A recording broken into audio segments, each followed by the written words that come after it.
On September 16, 2016, in Ontario, Canada, a nurse, Elizabeth Wetlaufer, walked into a Toronto police station and calmly confessed to a series of murders no one had seen coming. She claimed that over the course of 9 years, she had killed 8 elderly patients under her care by injecting them with insulin. The confession was real. At first, the officers didn't believe her, but she insisted. And when the names she provided matched the medical histories of real patients who had mysteriously died in care homes, they realized they weren't speaking to a disturbed fantasist. They were speaking to a serial killer. Elizabeth Wetlaufer had worked in multiple long-term care facilities across Ontario. She was known for erratic behavior and mood swings, but few suspected she was capable of murder. Her killing spree began in 2007 at the Crescent Care nursing home in Woodstock. She worked the night shift when supervision was at its lowest.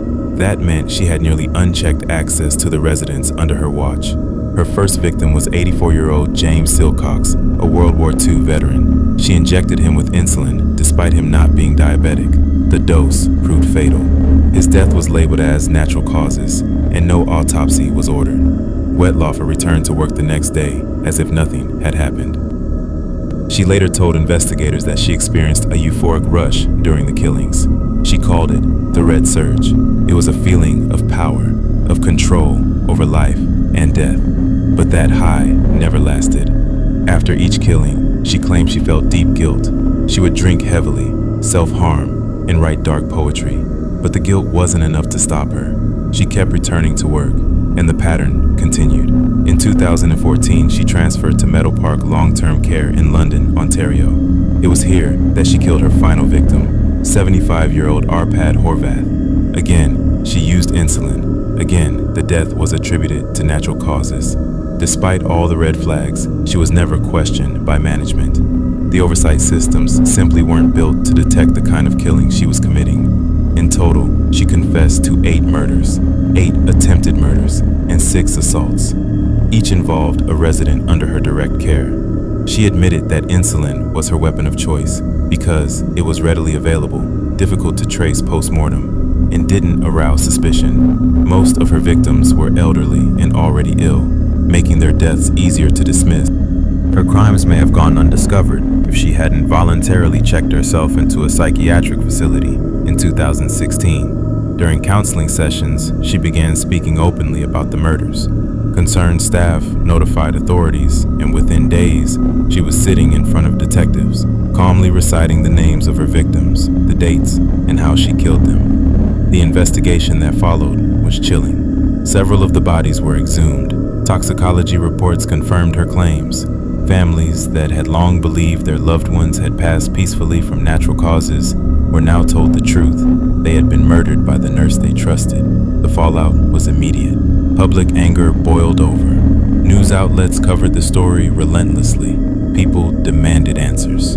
How could a licensed nurse kill repeatedly over almost a decade without anyone catching on? During her court proceedings, Wetlaufer pleaded guilty to all charges. She showed minimal emotion as the court detailed her crimes. The judge sentenced her to life in prison with no chance of parole for 25 years.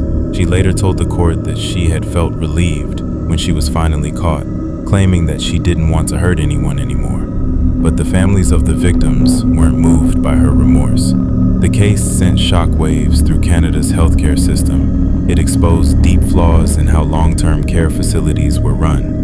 No national system tracked disciplinary warnings. Wetlaufer had been written up several times for behavior issues, but the records never followed her to new jobs.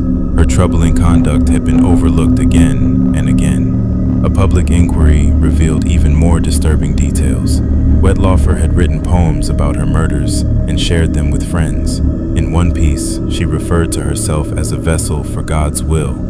She never faced internal investigations at any of the facilities she worked at. None of the deaths triggered alarms.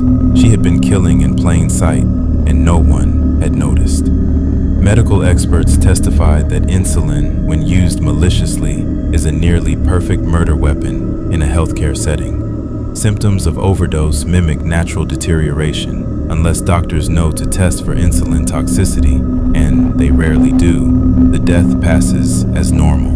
Wetlaufer knew that. She understood how the system worked, and exploited it. On February 20, 2016, in Kalamazoo, Michigan, who would knew that by midnight, 6 people would be found dead, 2 more would be fighting for their lives, and an entire town would be gripped by fear. The killer was 45-year-old Jason Brian Dalton, a part-time Uber driver who transformed his shift into a cold-blooded murder spree. The randomness of the victims, the calmness of the killer, and the chilling lack of motive left a permanent scar on everyone who followed the case. Jason Dalton had no criminal background. He was married, had 2 kids, and worked as an insurance adjuster before picking up part-time driving jobs with Uber. Neighbors described him as quiet, maybe a little distant, but nothing out of the ordinary. That afternoon, around 4:30 p.m., Dalton began his shift by accepting ride requests like any other driver. His first few passengers noticed nothing unusual until he began driving erratically. He sped through intersections, ignored stop signs, and mumbled to himself about the Uber app. Approximately 5:42 p.m., Dalton pulled into the parking lot of the Meadows Townhomes complex. There, 25-year-old Tiana Carruthers was walking with her daughter and a group of kids. Without any warning, Dalton rolled down his window and opened fire. Tiana was hit multiple times while shielding the children, but somehow survived. She would later become a key witness in the case. Dalton sped off as calmly as he had arrived. Despite just committing attempted murder, Dalton didn't flee. He kept driving and continued accepting Uber requests from unsuspecting passengers. One rider later described the trip as terrifying. Dalton drove erratically, refused to answer questions, and seemed emotionally disconnected. The passenger texted a friend during the ride, saying he thought he was in the car with the shooter. But at that point, no one had connected Dalton to the attack. Just after 10 p.m., Dalton pulled into the parking lot of a Kia dealership. Richard Smith and his 17-year-old son Tyler were there looking at cars. Dalton approached and, without saying a word, opened fire. Both were killed on the spot. Surveillance footage showed Dalton leaving the scene casually, returning to his vehicle, and driving away as if nothing had happened. 15 minutes later, Dalton arrived at a Cracker Barrel restaurant. A group of women had just finished dinner and were getting into a minivan. They were Mary Lou Nye, Mary Jo Nye, Barbara Hawthorne, and Dorothy Brown. Also present was 14-year-old Abigail Kopf. Dalton pulled up beside the vehicle, raised his pistol, and began firing. All 4 adult women were killed. Abigail was shot in the head and presumed dead, but miraculously, she survived. The police were now flooded with emergency calls, but the randomness of the shootings made them hard to track. No one could understand why the killer was targeting strangers.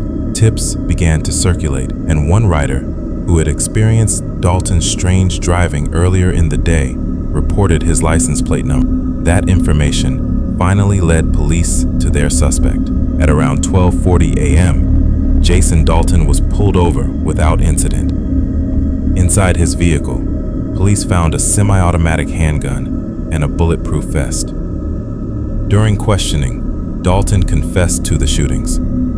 He claimed that the Uber app had taken control of him, describing it as a demonic force that issued commands through its logo. Investigators were stunned. It sounded delusional, but he was coherent, calm, and precise in describing his crimes. Dalton showed no signs of remorse. He told police he chose his victims at random and felt no emotion during the killings. Medical evaluations determined he was competent to stand trial. His statements about mind control and demonic possession were dismissed as fabricated or exaggerated, possibly in an attempt to avoid responsibility. He was charged with 6 counts of murder, 2 counts of attempted murder, and multiple firearms violations. Families of the victims filled the courtroom. Some cried, some stared silently. Others struggled to comprehend how an ordinary Uber driver could suddenly decide to slaughter innocent people. Dalton sat expressionless throughout most of the proceedings. Before the trial began, Dalton unexpectedly pled guilty to all charges. There was no plea deal, no explanation. He simply admitted everything. He said he wanted to spare the families the pain of a long trial. The judge sentenced him to life in prison without the possibility of parole. On December 21st, 1978, in Des Plaines, Illinois, John Wayne Gacy finally confessed to the murders of 33 young men and boys. Arrested after remains were found buried beneath his suburban home, Gacy's admission ended months of suspicion and horror. This was no anonymous confession. It was a full breakdown of one of the worst serial killers in American history, backed by court documents, police reports, and multimedia evidence that's widely available online. Gacy was a respected community member, a contractor, a clown for children's parties, a supporter of local politics, but behind his smiling mask lay a monstrous secret. Between 1972 and 1978, he lured boys and young men to his crawl space under the house or his home office, strangled them, and dumped their bodies in barrels or concrete beneath his patio. His double life shattered the image of the all-American man. He was first suspected after the disappearance of 15-year-old Robert Peast. Robert had last been seen with Gacy, who had offered him a job. Police received a warrant to search Gacy's home on December 21st. Under cemented soil, they found the first remains. Gacy was arrested and initially denied everything. But within hours, overwhelmed and confronted with evidence, he confessed and led police to victims' remains with chilling calm. In his confession, he detailed the timeline, the pool of victims from 1972 onward, each encounter and murder described with unsettling clarity. He admitted burying body after body beneath his crawl space. He claimed he didn't remember every victim, but he remembered the method, giggling before the murder, the strangulation, positioning corpses in a final homage before burial. He denied necrophilia or mutilation, but the crime scene diagnosed otherwise. Police cataloged victims' belongings and skeletal remains, confirming each confessed kill. Gacy confessed that he sometimes lured victims with money or work, other times with alcohol and drugs. He described how easily he disposed of the bodies under concrete, believing nobody would ever suspect his neat suburban home. Gacy's speech during interrogation tapes shows his calm demeanor. He corrected detectives politely. He joked about liking to watch police work. He framed every decision as methodical. There was no panic, no emotional guilt, just a confessed admission that, over years, he had repeatedly strangled individuals and buried them beneath his house. He admitted burying 29 bodies under his home and dumping 4 in the Des Plaines River. Gacy said he killed his first known victim, Timothy McCoy, 16 years old, in 1972. He described buying him a beer, getting him high, luring him to the crawl space, and strangling him. He confessed burying him that day. That particular body was the first discovered and matched. 20 more were later exhumed beneath his home. He confessed to the murder of 17-year-old Randall Reffitt and 19-year-old William Bundy with equal detachment. "I just needed to shut them up," he said, voice measured. There was no horror in his tone, no sorrow. He spoke of his own sexual urges as excuses. "I always saw them in a role. I cast them. I did my rehearsals." His final statement to the court said he was sorry for the victims, but also asked if society had a right to expect me to do differently.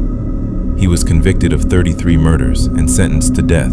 He waived all appeals, continued to speak about his crimes, often addressing them in interviews. On May 10, 1994, John Wayne Gacy was executed by lethal injection. His last words were a brief apology to the families. John Wayne Gacy wasn't caught by a confession born of remorse. He confessed because the evidence was undeniable, and he wanted to claim credit. That clarity, in his own words, is his final legacy.